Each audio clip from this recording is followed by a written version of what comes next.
So this is my first YouTube video ever, um, and it's on the subject of when your life seemingly falls apart.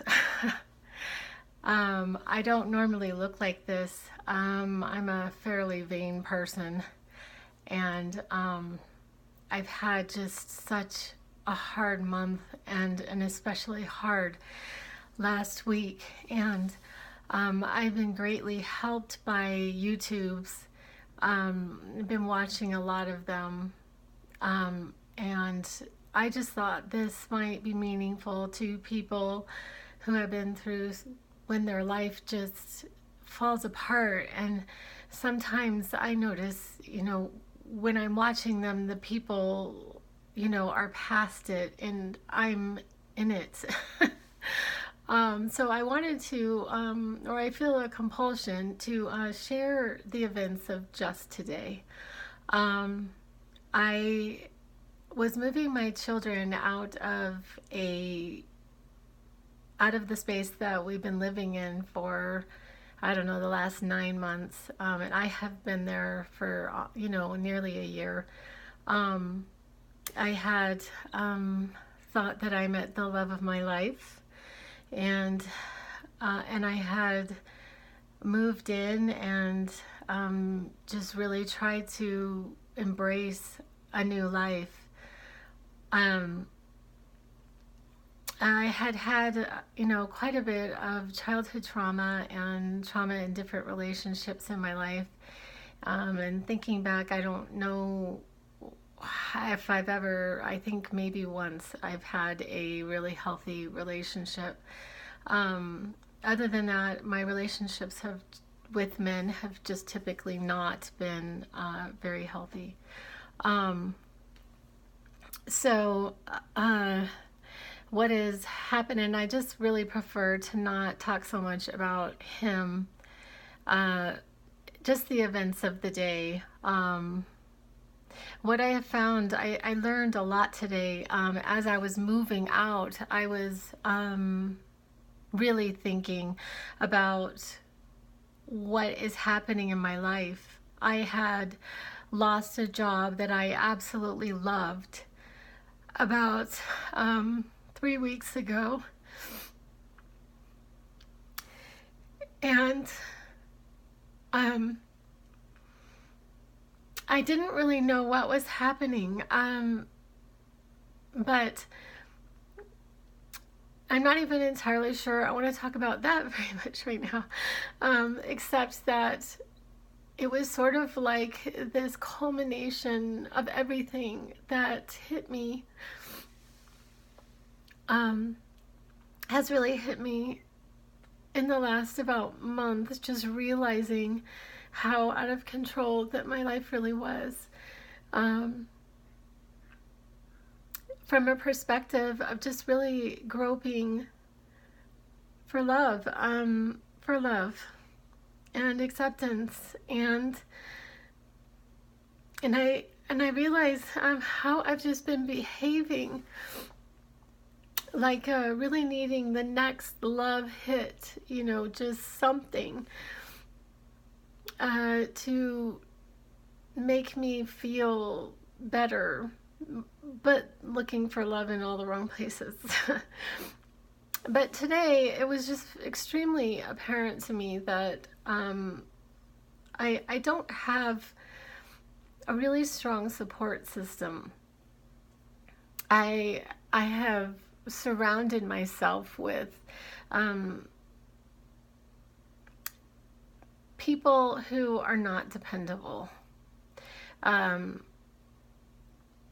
and I know that we have to learn to depend on ourselves. And I'm sitting here and I'm thinking that I'm not entirely sure. Like, so we are supposed to go within. We're supposed to go within. What I'm a little confused about, and I will figure out in the very, very near future, is how are you supposed to, like, if you need a truck to move your belongings, you need someone. Um, to actually have the truck, to bring the truck. Like, what does that look like? And I will do some searching to find the answers on that, because we are not islands unto ourselves, and perhaps the universe, God, whatever you want to call it, uses people. It is through people that our needs are met on this planet. Or I don't know, maybe manna does come from the sky. I don't know. I have had miraculous events happen in my life. But today my mother miraculously agreed to pay for the van, and I went over and I loaded up the rest of the belongings into the van and brought them to where I'm living right now. And that experience was incredibly difficult for me personally, because everything was so heavy. I was moving beds and bed frames and shelves, and I was doing this by myself. I had reached out to some people who were not able to help for various reasons, so I did it myself. And as I was doing it, I was reminded of a couple of things. Firstly, it reminded me of labor. It reminded me of what it felt like to birth a child. And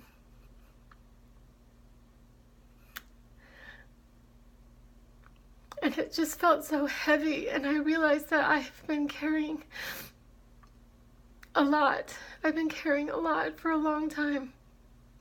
I've been a single mom almost more than I've been a mom with a partner. And I think that I just went from one partner to another, and I didn't really think about anything because I had to keep a roof over our head. I didn't have a choice. If we were going to eat, I had to go to work, and so I've been doing that. I guess I should feel very fortunate that I have a job that I really like. So that I liked, because I don't have a job right now. But the other thing that and then the other part of the heaviness of the actual move today was this feeling of self-flagellation, that I should somehow suffer. I should suffer because I made this decision.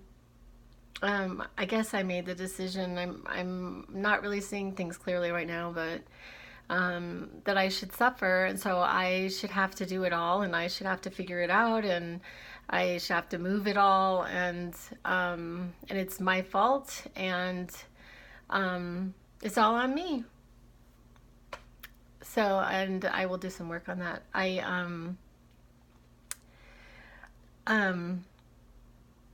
And then now I've lost my train of thought again. Oh, yes. So for a while now, I have been just really, it's just really been smacking me in the face that in every aspect of my life, what is being reflected back to me is that I'm not right.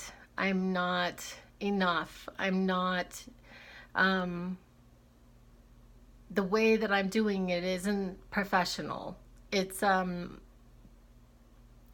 and I'm just sort of railing on the inside against that. I'm 51, and I've been in the workforce for at least 20 years. I spent the first, 30 years going to college and raising children, and, I went back to work in my 30s. So I've been, working in early childhood. My entire career has been in early childhood to one degree or another. Mostly birth to 3 infants and toddlers. But anyway, that's an aside because I ramble. Anyway, but what I've wanted to do is just sort of drop out of society. I no longer want to take jobs that I have to beg for. I no longer want to be in relationships with either friends or romantic relationships where I have to be anything other than myself. And so that is my commitment. My commitment is to learn to just stay true to who I am. And so it is sort of everything coming crashing down has really taught me that I'm not going to go down that road again, and I have to figure out how I'm going to move forward being really authentic. So I actually plan to continue on this journey, but this is just the beginning. Anyway, thank you for watching. All right, bye.